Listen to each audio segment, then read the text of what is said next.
You, me, and a childhood friend of mine, I'll call him Ethan, were out in the forests of Maine on a short camping trip. We both were fairly experienced, however this was Ethan's first time going to this spot. I'd been there plenty of times before though, so I knew the area pretty well. We backpacked down a several-hour-long trail to get to a clearing in the trees that we set up camp in. I think we arrived around 6, so after setting everything up, we built up a nice campfire and made food, then cracked open a few beers and talked around the fire as the sun set around us. It was a chill, enjoyable night. I want to say around 2 hours into the night though, we both heard what we thought was something moving around just outside of our campsite, like in the darkness, past what our campfire was lighting up. We looked and saw nothing, and for the rest of the night, we heard nothing else. We thought it was probably just a small animal scurrying away. Honestly, if nothing else happened, I never even would have remembered it or thought about it again. That's how insignificant it seemed in the moment. If you're unfamiliar with camping, it might seem strange, but being out here all the time, those kinds of noises happen a lot and are almost always nothing to worry about. Once we had our couple drinks and started getting tired, we called it a night and poured out the fire. Then got in our tents and fell asleep. In the morning, we woke up early as this spot was good for a reason. That reason is because there was a very secluded private pond just a half-mile through the woods from the campsite. Nobody knew about it because the trail didn't actually lead to it. It was really nice though, having a mini waterfall and small river running through it. We spent most of our morning there, like a whole 3 or 4 hours. Eventually, we headed back to make food and rest for a bit. I even took a short nap.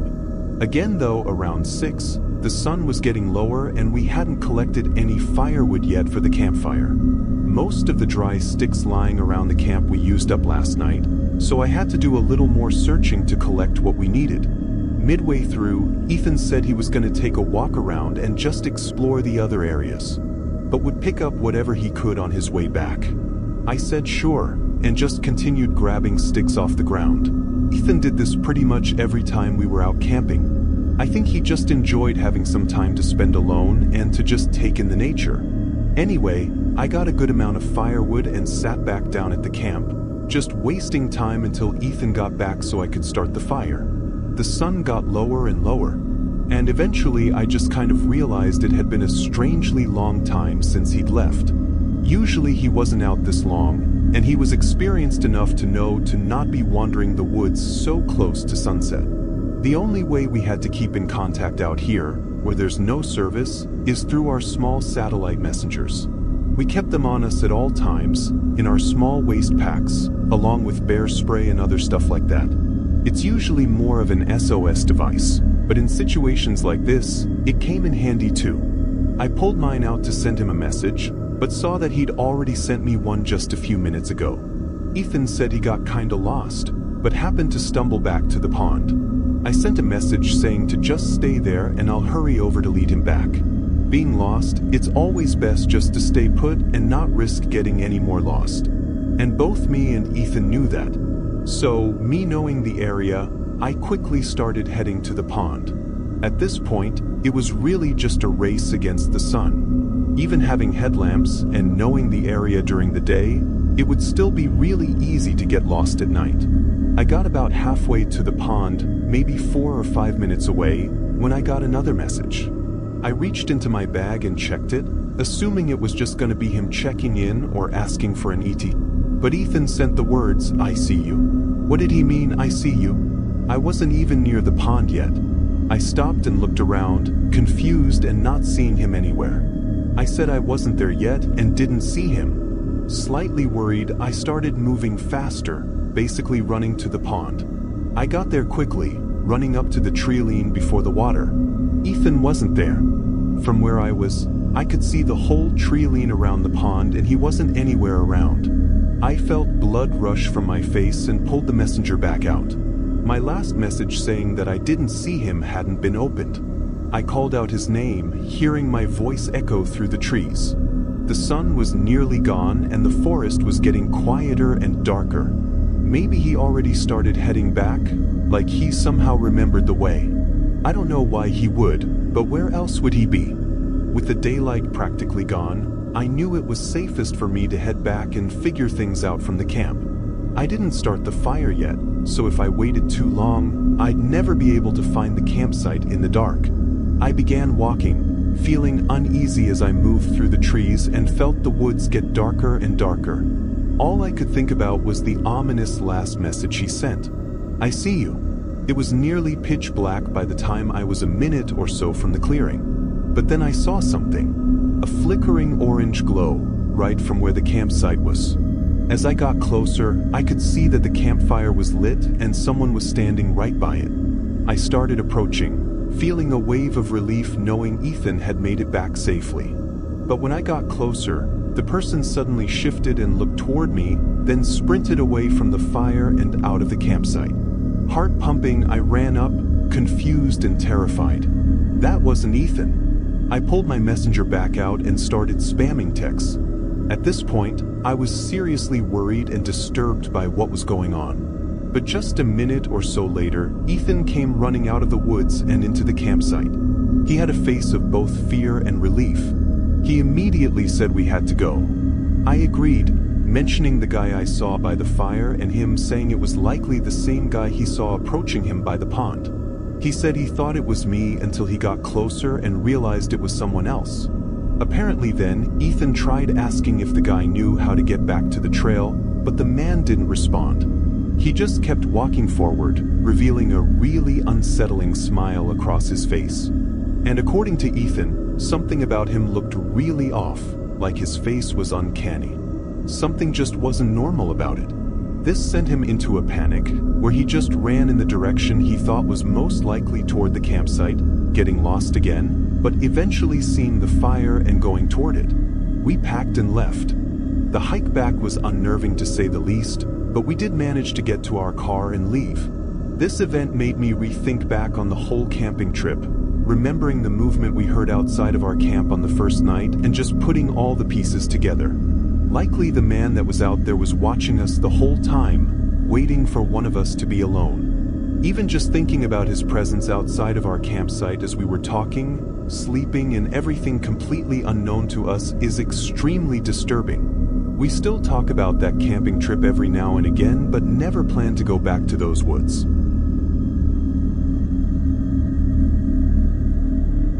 I was taking a short getaway alone to an Airbnb about 6 hours away from where I lived.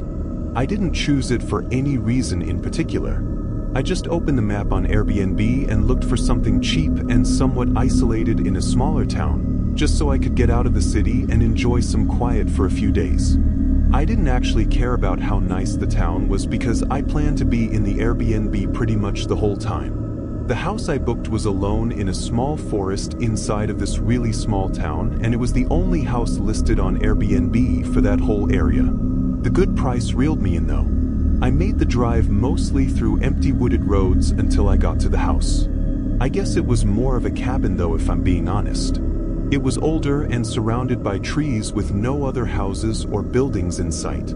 I opened the creaky front door and brought everything in. The only thing I needed to do before settling in for the next few days was go to the grocery store and stock up on some food and drinks.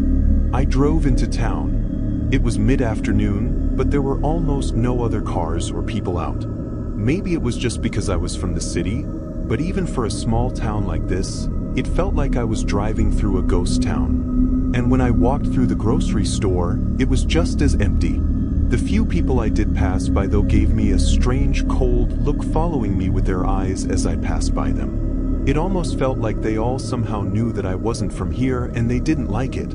It was really weird.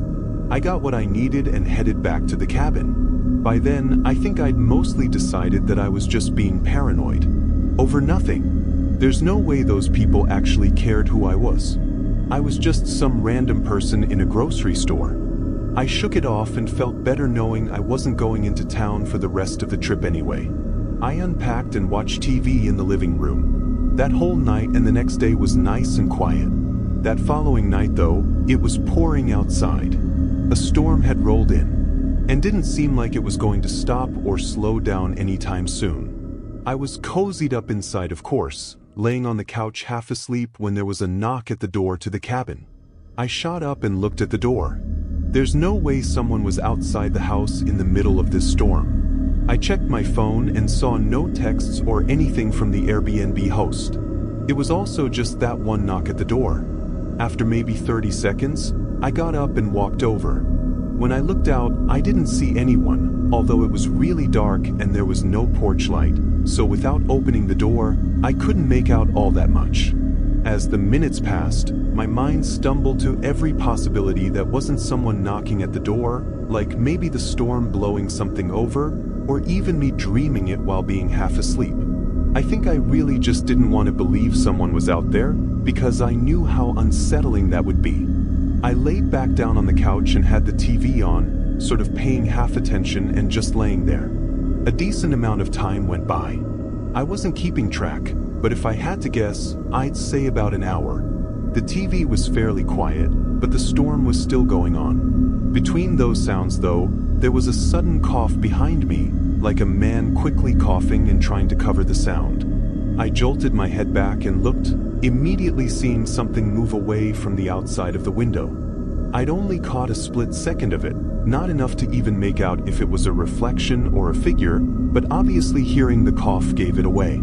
Someone was outside the Airbnb. I knew they had to have been watching into the cabin. Through that window, which instantly sent chills through me.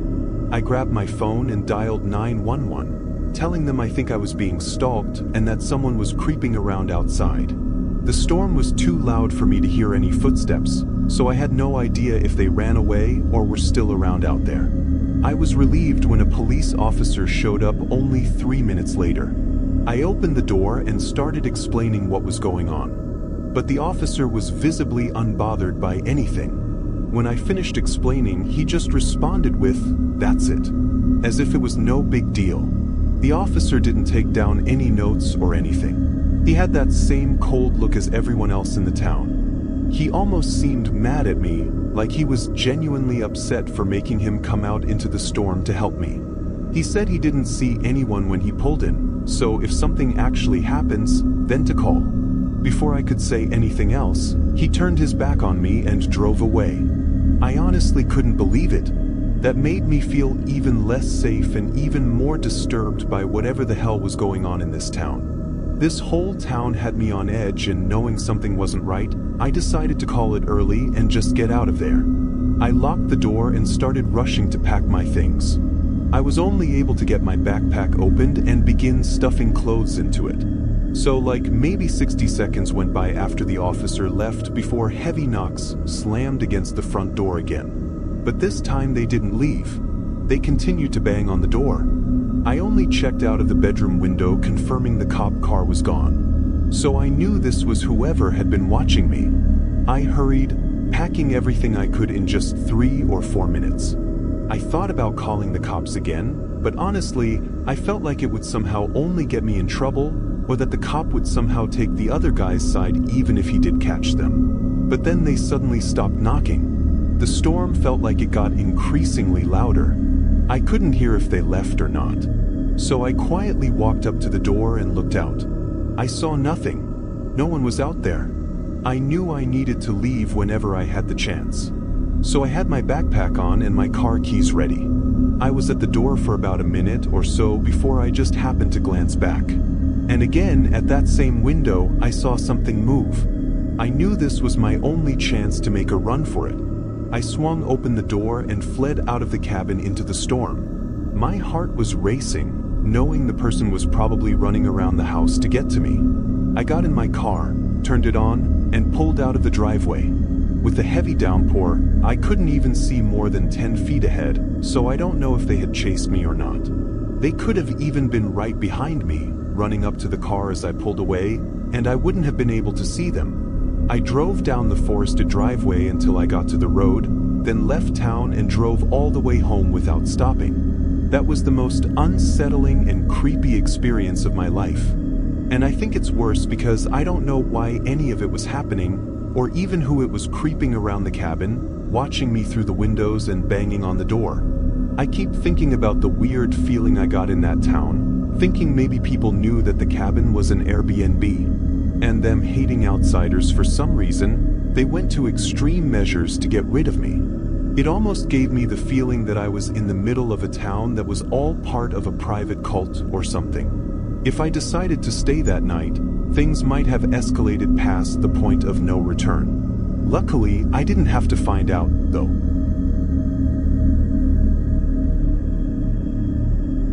This was just 7 or 8 months ago. My friend Josh was a buddy of mine that I'd been close friends with since senior year of college.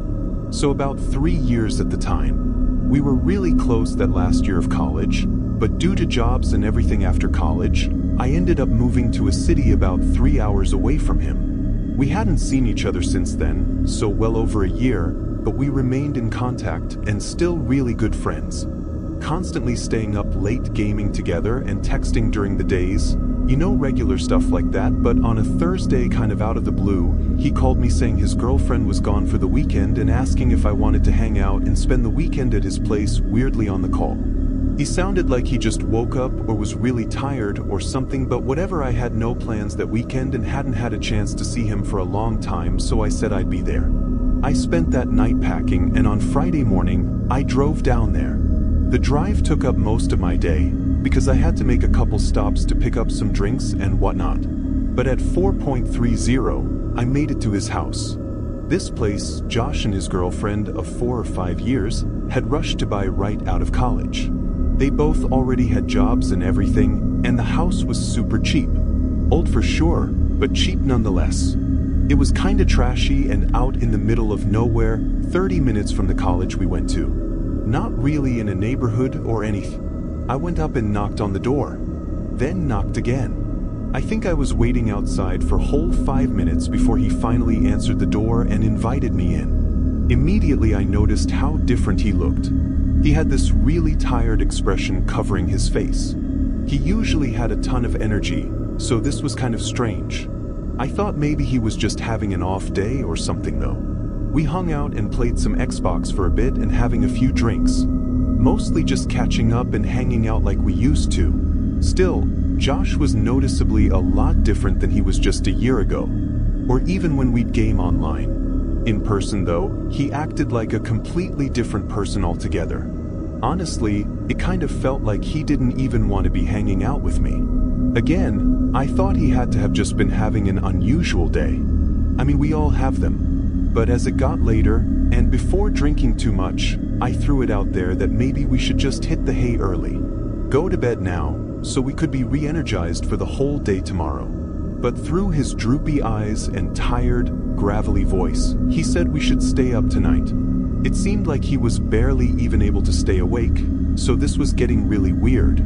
And the more I said that we should just go to bed, the more pushy about it he got. I agreed to hang out for another 30-ish minutes, but during that time it was really awkward. He was clearly too tired to even hold a conversation, so most of the time we were just sitting there in silence, occasionally sipping on our beverages. It honestly felt really uncomfortable, like I wasn't even sitting in the same room as one of my friends. I wondered how this was even the same friend I once knew and hung out with all the time. And why was he only acting like this in person? I tried asking what he'd been up to and how everything's been, but he avoided any questions like that. Eventually, I said I had to get some sleep, and even though he tried pushing me to stay up, I refused. I was pretty worried about him, and a little creeped out to be honest, but hoped things would be more normal tomorrow. I went into the spare bedroom to get ready for bed, but something was off about it. The whole room was empty. There was not a single thing in there, aside from the small bed against the wall. And just as strange, it looked brand new, like it was bought specifically for me coming over. By now, I was beginning to consider that I was overthinking everything. Still, I really just wanted to make sure Josh was okay. So I sent a text to his girlfriend. Like I said, they'd been together for 5 years. And we all hung out together a few times during college, but I didn't really know her that well. I only waited a couple of minutes before she responded. All I'd said was that Josh was acting a little weird and seemed out of it, so I asked if she noticed anything recently as well, or if she might have known why he was like this right now. She said that they've been broken up and that she'd moved out 4 months ago and had no idea what I was talking about. Well, I was actually in shock. Why did he lie about her just being gone for the weekend? And why'd he have me come over so suddenly now and not months ago? Things weren't adding up. It still didn't explain why he was acting so strange and only made me feel like I couldn't trust him even more, making the whole thing more unsettling. Not wanting to sleep without getting answers, I turned back toward the door to leave the room, but froze in place. I could see his shadow standing right behind the door. After a second, he moved away. I felt my heart start racing a bit as I moved closer to the door and listened, then opened it, stepping into the hallway and closing the door behind me. I saw the door to his bedroom was open and I could hear him moving around in there. All the lights in the house were off now, but right away I noticed something on the back side of the door that wasn't there before. It was a mount, like one side screwed into the wall and the other into the door. He had to have just done this, probably hand screwing it in as I was in the room trying to figure out what was going on. I didn't want to be inside that house with him for another second. I started quickly and quietly walking away. As I got into the living room, I couldn't help but notice that there was something on the kitchen counter. It was an open package for a deadbolt. One of those locks you'd put on a door that you can only access from one side. I felt my stomach drop, then heard footsteps rushing behind me. I turned around and saw Josh, that same tired and dead look on his face. I asked what the hell he was trying to do, but he didn't respond. I felt a tension, like he was about to do something. Before he could, I ran to the front door. He called out my name a couple times in that eerie, tired voice, but I kept going, getting in my car and leaving. I spent that whole drive thinking and decompressing on what just happened. By the time I got home, Josh had blocked me on everything, which made me more sure that what he was doing was something awful. Though at the time I didn't do anything about it. I was stupid. And I guess I felt since nothing yet had happened, I had nothing to show for it. And having been close to him for 3 years, it was hard for me to turn him in. I still just can't understand why he was trying to lock me inside that room though, or even what his plan really was. It's crazy how I'd known him for 3 years, and yet it feels like maybe I never really knew him. I'm just glad I got out of it when I did.